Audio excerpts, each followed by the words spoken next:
Today I'm going to talk about what it's like living in Woodland Park. Stay tuned to the end and get a chance to hear all about it.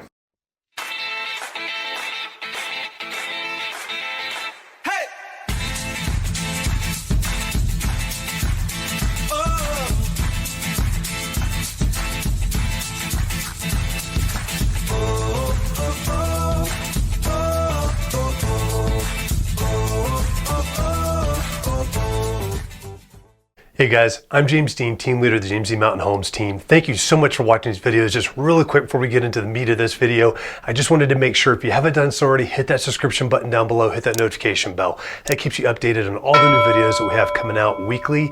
We've got several that come out each week on this channel, so please stay up to date with that. Also, if you've got any questions whatsoever that are real estate related or just in the community, please don't hesitate to reach out to us and give us a call. You can either call us at 719-266-2725. You can text us to that number as well, or you can email us at info@jdmret.net. Please, whatever you got to do to get those questions to us, please ask. We're here to help. We're here to provide value to you and helping you make informed decisions, whether you're looking to buy or sell real estate or just typical questions for the community out here. We are local experts of this area and we love this area. So please reach out to us, and we hope you guys enjoy this video. So today specifically, guys, we're talking about what it's like living in Woodland Park, Colorado. We get this question quite a bit because folks just aren't sure if they want to live in the mountains or if they want to live down in Colorado Springs. And it's really not as different as you would expect, other than the fact that it's much more rural or small town feeling up in the Woodland Park area as opposed to being down in the Colorado Springs area. If that's your thing and you're wanting to be in the mountains as opposed to on the front range looking at the mountains, then maybe that's something that you should consider. Now, I'll tell you, most of the stuff drive-wise from Woodland Park are the areas that are really close to Woodland Park really aren't that bad going down to Colorado Springs and aren't much longer than what most folks would deal with depending on where they lived in Colorado Springs, where they worked, and where they're driving to most often.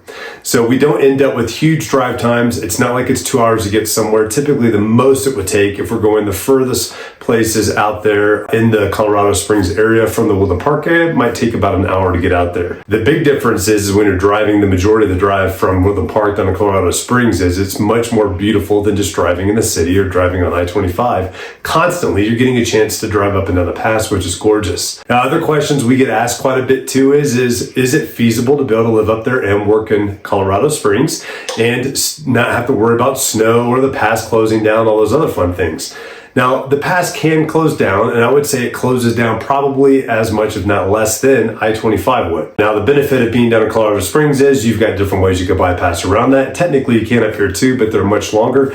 But the real answer is it doesn't happen very often at all. In fact, it's happened less than 5 times in the 10 years that we've lived here, and it's only affected me driving up and down. Even when I worked down in the Colorado Springs area every single day, it affected me only about 2 times. And it didn't last that long before they had it cleared up and had it moving out as well. Usually it was an accident that caused that.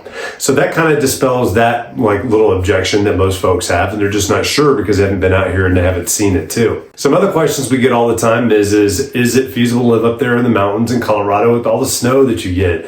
How bad is the snow going to be during the wintertime? Is it going to be freezing cold all the time? Well, if you've lived out west, you already know the dryness of the air up here makes it feel a whole lot different than it does anywhere where there's a lot of humidity, whether it's the Midwest or the East.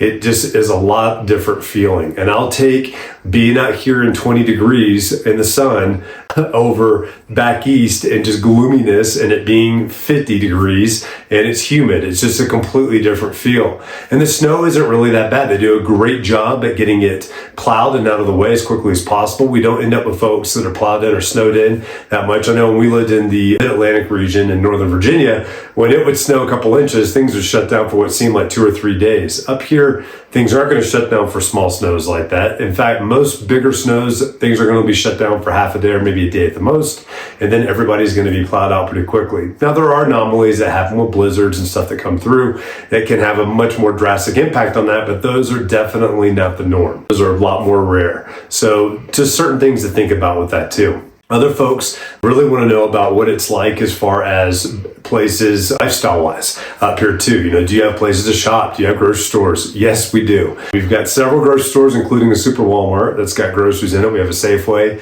We have a City Market, which is owned by King Soopers. Those are all within Woodland Park themselves, and each one of the smaller little towns like Divide and Florissant have their own little small convenience stores, or not convenience stores, but supermarkets that are in there as well for any of your immediate needs. But we have all of that. We also have a hardware store and a lumber store here in Woodland Park. We've got lots of restaurants. We've got things to do that are just not just going to shop or eat as well. So it's definitely a more small town feel, but the really cool thing about it is that if you decided you needed to go to a Costco, it's literally only a 30 to 45 minute drive down the mountain, and we typically make a day of it, or at least to capitalize on the fact that we're down there. We'll either get something to eat down there, plus go to Costco, plus do a couple other errands. We don't just do like a onesie or twosie. It's not going to be like if it was 5 minutes from your house and you just ran to it and then ran back. But a lot of folks up here utilize the Costco down in Colorado Springs and the Sam's Clubs that are down there too.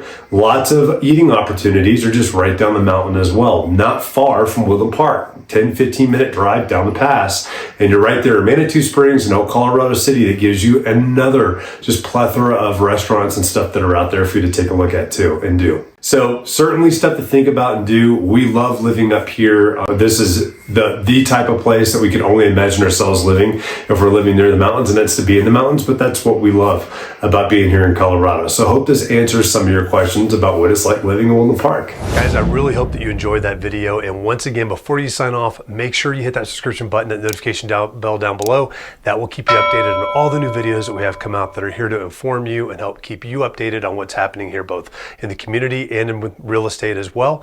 And once again too, if you got any questions, please do not hesitate to give us a call, 719-266-2725. You can text us at that number as well, or you can email us at info@jdmret.net, and we will get back to you as quickly as possible to answer all of those questions. We're here to serve you, and we look forward to helping you soon.